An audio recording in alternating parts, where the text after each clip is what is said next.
Do you know what this is? This is a DAT tape. It's a Sony format, came out in 1987, had some success as a pro and semi-pro format. They tried and failed with consumers because I guess in the late 80s it seemed like, you know, CD recorders hadn't happened yet. They thought people wanted to be able to record digitally.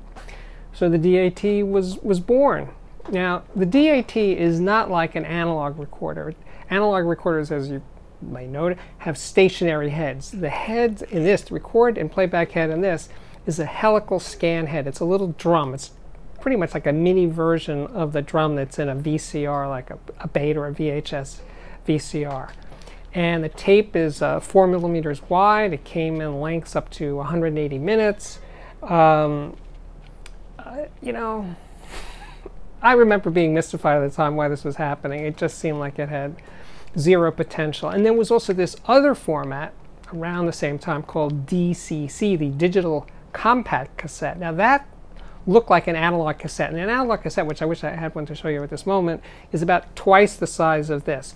But the DCC tape was recording analog and digital simultaneously. So I believe so. But you could basically, it was a backwards compatible tape and format.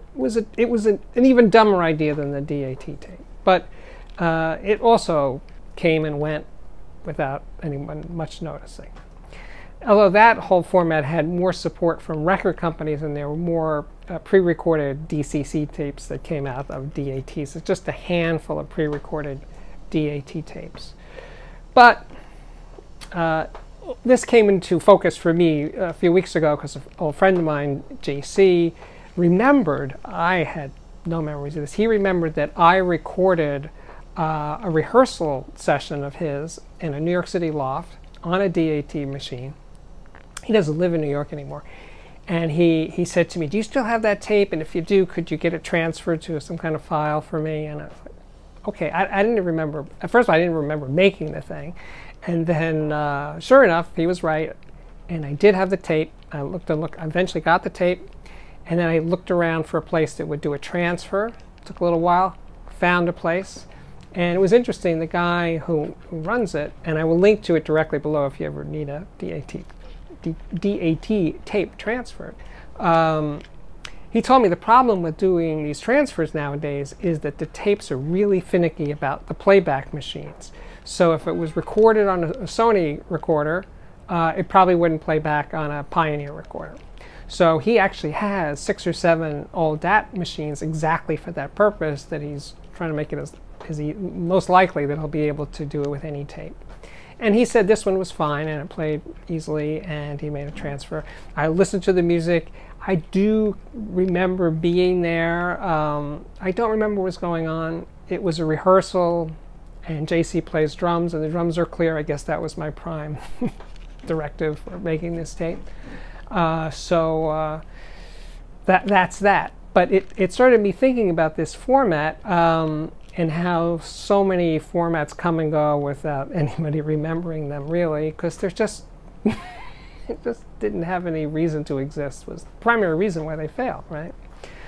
So, but in the early days of Chesky, meaning the late 80s, early 90s, Chesky recorded to DAT tapes during the session. He also made normal analog recordings on reel-to-reel tapes. So they were recorded, let's say, dual format, analog and digital.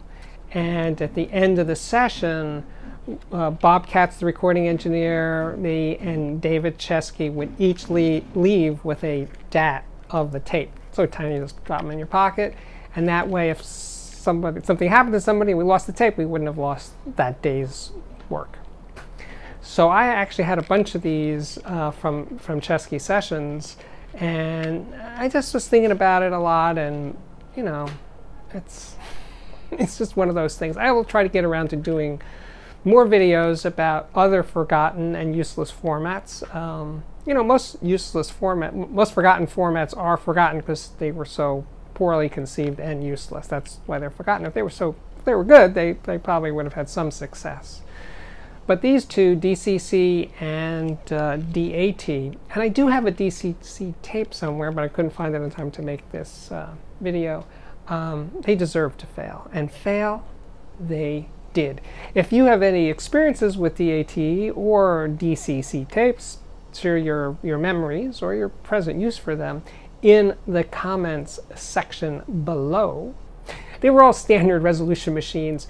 44.1, 48 kilohertz was the top were the top sampling rates, 16-bit maximum resolution. That's it. That's all she wrote. And but I do think that there were companies that modified that recorders to record at higher sampling rates. But the standard issue ones were pretty much, as I just said, kind of standard res. And that's it. My name is Steve Guttenberg. This is the Audiophiliac Daily Show. If you like these things that I do here, please subscribe to this YouTube channel. You could also check out my Twitter pages at Audiophiliac Man. But if you like the videos, please share them, like them, do all that social media stuff that the kids are into. And if you've gotten this far, check out the Patreon at patreon.com/audiophiliac.